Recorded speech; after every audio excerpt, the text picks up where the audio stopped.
बोले महाराज कोई अगर आप गाय खरीदते हैं वो भी बांझ रह जाती है, गाय भी दूध नहीं देती। कोई वृक्ष लगाते हैं उस पर भी फल नहीं लगता, और कोई बेल लगाते हैं तो बेल पर भी फल नहीं लगते, लगते हैं तो सड़ जाते हैं। इसका मतलब है कि आप के पाप बहुत ज्यादा बाकी है। और हमारा संसार जी ने नहीं देखा।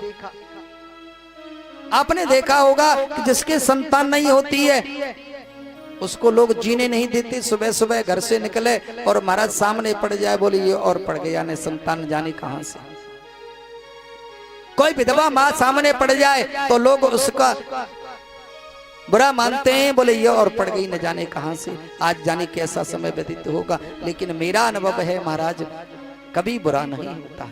अपने विचार बुरे होते हैं तो बुरा हो सकता है, लेकिन जीवन में कभी किसी निसंतान का मुख देखने से बुरा नहीं होता, किसी विधवा माँ का मुख देखने से बुरा नहीं होता, क्योंकि सब में भगवान के रूप है। कहते हैं ना सिया राम में सब जग जाने। किसी का अपमान मत करिए, आत्मदेव एक दिन दुखी होकर के चल दिए। लोग जब ज्यादा परेशान करने लगे तो बोले इससे तो मरना ही अच्छा है, दुनिया जीने नहीं देती।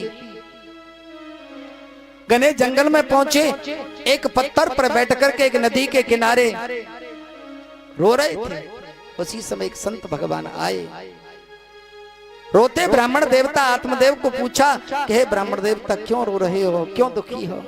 बोले महाराज क्या बताओ, मेरे कोई संतान नहीं है, लोग मुझे जीने नहीं देते।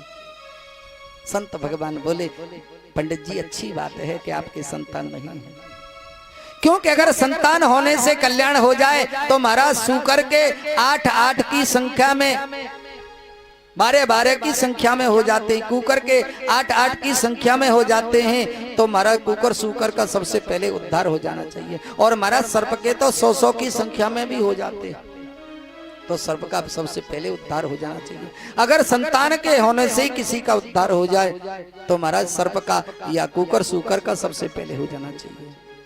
कोई किसी का उद्धार नहीं करता, उद्धार जीव अपना स्वयं करता है। जो भगवान की शरणागति हो जाता है उसका उद्धार हो जाता है, जो विषयों में फंस जाता है, संसार में फंस जाता है, उसका पतन हो जाता है।